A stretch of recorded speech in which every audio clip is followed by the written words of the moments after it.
Assalamualaikum warahmatullahi wabarakatuh. Waalaikumsalam warahmatullahi wabarakatuh.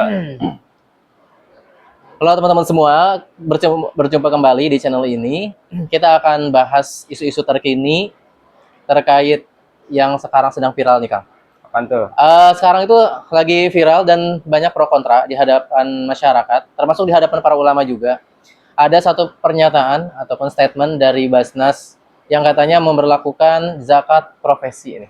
Zakat penghasilan. Ya Ya, sama zakat profesi kali. sama ya. Ya sama. Zakat profesi atau zakat penghasilan yang katanya akan ditarik per bulan. Nah, gitu.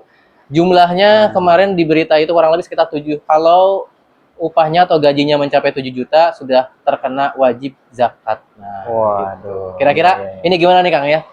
Pendapatnya. Apakah setuju ini menjadi sebuah kebaikan bagi umat Islam ataukah ini adalah sebuah perkara yang harus kita kritis? Ya, zakat profesi ya. Jadi zakat penghasilan kalau di Indonesia kan penghasilan juga kena pajak juga ya. Kena penghasilan, kena pajak. Kena pajak, terus wajib zakat juga. Wajib zakat. Ya kalau misalkan zakat penghasilan atau zakat profesi ini dimasukkan ke dalam zakat apa dulu ya. Jadi kalau zakat itu kan ada macam-macam. Kalau yang bulan Ramadan biasanya kan zakat fitrah.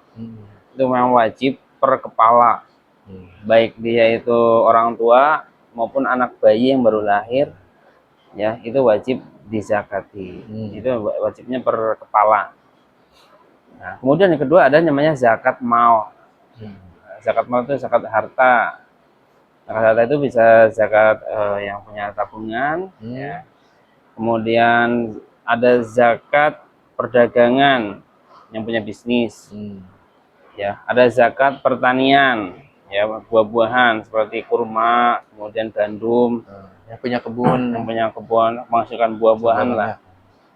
Itu dizakati. Kalau misalkan zakat fitrah kan per setahun sekali. Setahun sekali. Zakat mal, zakat harta, misalkan kita punya simpanan uang, simpanan emas di rumah yang sudah mencapai nisabnya. Nisabnya itu kalau dikonversi ke emas itu 85 gram. 85 gram. Sekarang itu harga emas itu 1 gramnya kurang lebih 3 juta lah. Aduh. Berarti kalau dikonversi ke uang berarti 3 juta dikali 85 sekitar 250 jutaan ya. Ya kita kurang lebih 250 juta berarti wajib zakat 2,5%. Dan itu syaratnya mencapai nisabnya 85 gram emas dan sudah haul dimiliki selama 1 tahun. Jadi itu kotor ya? Apa bersih? Bersih dong. Oh berarti udah bersih, nggak ada potongan? Nggak ada hutang, ya kan? Pokoknya nggak ada pinjaman lain. Itu udah memang tersimpan. Dimiliki selama 1 tahun.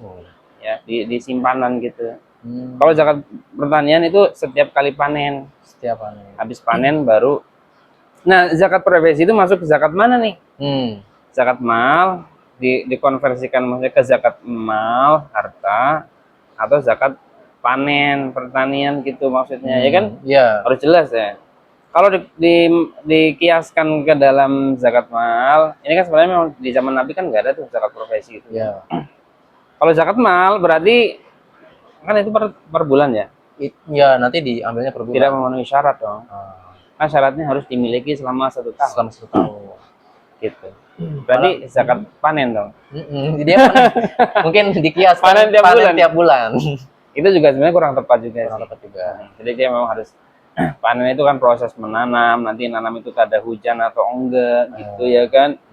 Jadi banyak syarat lah untuk zakat pertanian juga. Yang nanti kalau ada hujan itu zakatnya 10%. Kalau diirigasi. Jadi kalau ada hujan, nggak ada hujan beda. Beda. Kalau ada irigasi kan dia bayar irigasi tuh. 5% aja zakatnya. Tapi kalau mengandalkan hujan dari Allah SWT kan gratis tuh 10%. Kalau zakat mal 2,5%. Nah kalau zakat profesi, nah ini sebenarnya kalau dikaitkan zakat mal kurang syaratnya satu yaitu haul. Atau kalau misalkan tadi dihitung 85 juta, 85 gram emas atau konversi berarti emas 1 juta ya. 85 juta dibagi 12 kan 7 juta ya. Itu pun ya kan misalkan 85 juta dengan catatan itu kan uangnya disimpan selama setahun. Disimpan yang ngendep ya. Memangnya orang yang gaji 7 juta nggak buat bayar kontrakan tuh ya, bayar beli makan untuk anaknya jajan. Pasti 7 juta itu habis lah. Habis. Berkurang terus kan. Kurang terus. Apalagi hidup di kota ya. Uang 7 Ya. juta itu ya Cuman UMR kan, UMR lah gitu ya. upah minimum. Artinya UMR itu kan upah yang diterapkan oleh negara kapitalis kepada suatu penduduk suatu daerah ya kan. Oh jadi ini orang kalau hidup di sini minimal hidup 7 juta. Maka UMR-nya 7 juta. Jadi ini kalau ditarik sama pemerintah berarti pemerintah zolim ya? Dolim. Ya, sebenarnya zakat itu kan kalau dia itu sudah apa namanya muzaki gitu, wajib berzakat kalau memang punya harta simpanan yang tadi 85 gram emas itu setara lah. Lah ini baru di gajian nih sebulan 7 juta Dikurangi. Udah dikurangi pajak, potong PPN, potong PPN. potong BPJS, Iya. dipotong zakat lagi. Gimana sih maksudnya pemerintah ini maunya gimana gitu? Ya, udah berlaku belum? Aduh, jangan. Ini dipotong sama pajak aja banyak banget ya. Pajak, BPJS, ketenaga kerjaan, BPJS kesehatan, banyak lah pokoknya. Itu lumayan tuh. Berarti kita rakyat ini semakin hari diperas terus ya. Peras terus. Jadi uangnya diperas ya. Setiap dengan apa namanya istilah yang macam-macam ya. Ada PPH, ada PPN, ada. Nyari kerja susah, udah dapat kerja disuruh kerja, diambil gajinya sama pemerintah. Iya, betul. Ini jadi kalau ada anekdot tuh di Indonesia itu kita gajian udah dipotong pajak nih. Iya. Nah, nanti gajian itu setelah dipotong pajak untuk beli makanan. Makanan ditarik pajak juga. Nah, sisa gajian itu untuk misalkan beli kendaraan. Beli kendaraan ada pajaknya juga. Bahkan kendaraan setiap tahun ada pajaknya lagi. Aduh. Ya. Punya rumah, ya punya tanah ada pajak tanah. Ya, kemudian punya bangunan ada pajak bumi dan bangunan.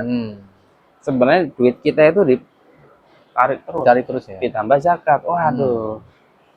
Mana itu? Kalau menurut saya nggak sepakat. Ya.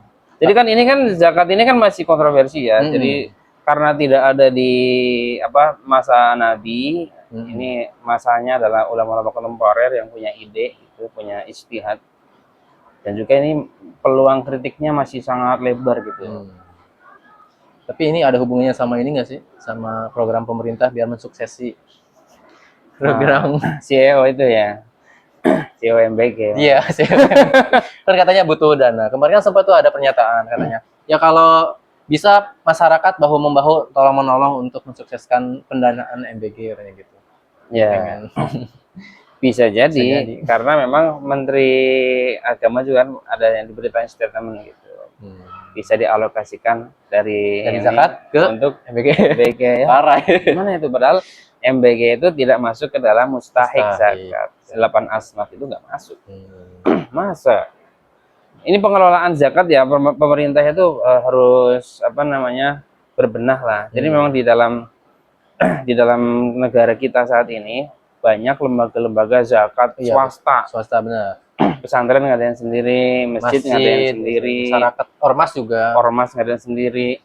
Nah kemarin itu sempat ada Menteri Agama itu mengatakan harusnya zakat itu dikelola sama negara. Memang di dalam kitab-kitab fikih itu amil zakat itu nggak bisa mengangkat dirinya sendiri sebenarnya. Jadi zakat misalkan masjid nih, mengangkat diri sebagai amil nggak bisa.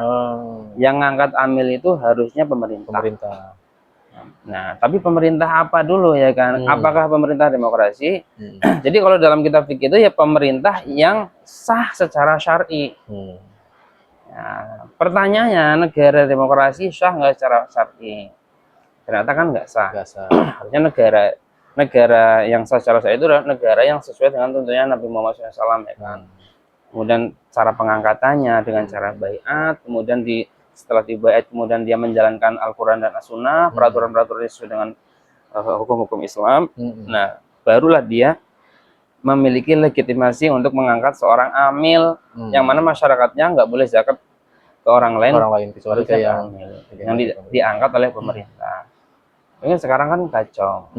Pemerintah juga nggak dipercaya kan. Iya.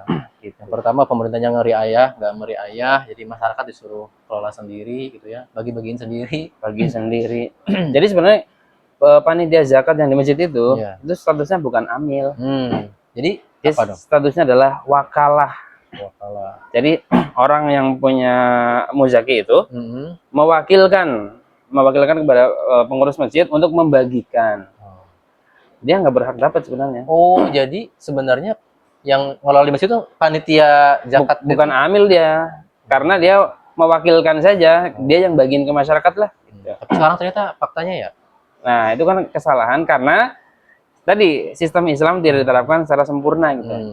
Jadi akan kacau, ya, akan kacau dalam salah satu aturan saja, aturan zakat itu jadi kacau. Muncul dari zakat profesi kan kacau juga. Muncul amil-amil yang ngangkat dirinya sendiri kan kacau. Gara-gara tidak diterapkan syariah, kemana-mana melebar gitu ya. Iya, betul. Termasuk hal-hal detail spesifik kayak zakat, termasuk panitia-panitianya aja jadi kacau ya. Jadi bermasalah kan. Jadi mungkin ketika mereka menamakan diri amil, saya ini jatah amil nih. Nah, ini harta ini bermasalah nih. Jadi Dosa. bukan hak nih, dosa. Serem ya. Teman-teman jadi panitia Ngeri. zakat tuh ngeri banget ya.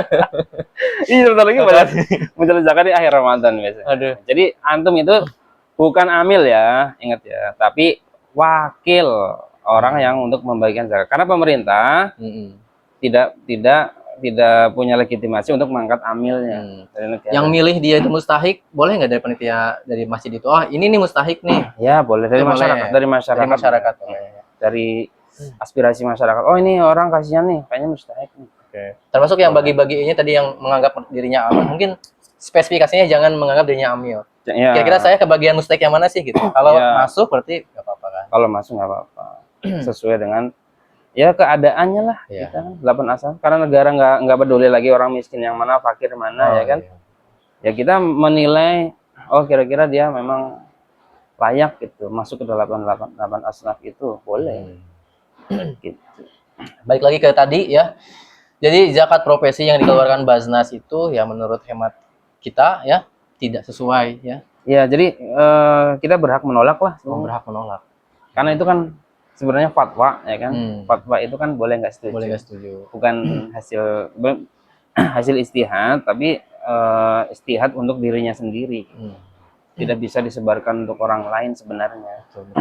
Gitu. Dan belum haul juga kan. Kalau misalnya tiba-tiba dipotong per bulan, ini zalim sekali sih pemerintah ya. Kita kan tahu ya perekonomian orang-orang Indonesia seperti apa.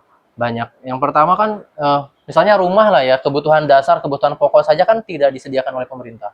Kita kan harus menyediakan sendiri, membeli sendiri kayak beras misalnya, tempat tinggal. Terus pendidikan pun sekarang mahal banget nih. Betul. Meskipun ada yang katanya gratis, gratis. Tapi tetap ada katanya beli bukunya, seragamnya, macam-macam, kegiatan, tetap bayar juga. Tetap bayar.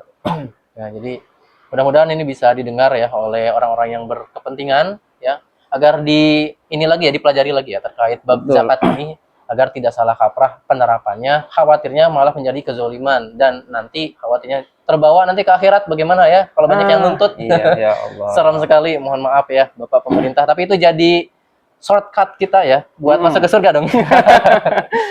Masuk surga jalur WNI. Masuk surga jalur tuntutan. Ngeri. Tadi karena ada WNI yang di Inggris. Oh iya, dari WNI. Ngeri ya. Oke, sampai sini dulu. Mudah-mudahan bisa tercerahkan dan juga bermanfaat buat teman-teman semua. Jangan lupa klik subscribe dan juga tulis di kolom komentar kalau ada pertanyaan seputar zakat ya atau seputar hal yang lainnya. Sampai jumpa di video berikutnya. Wassalamualaikum warahmatullahi wabarakatuh. Waalaikumsalam warahmatullahi wabarakatuh.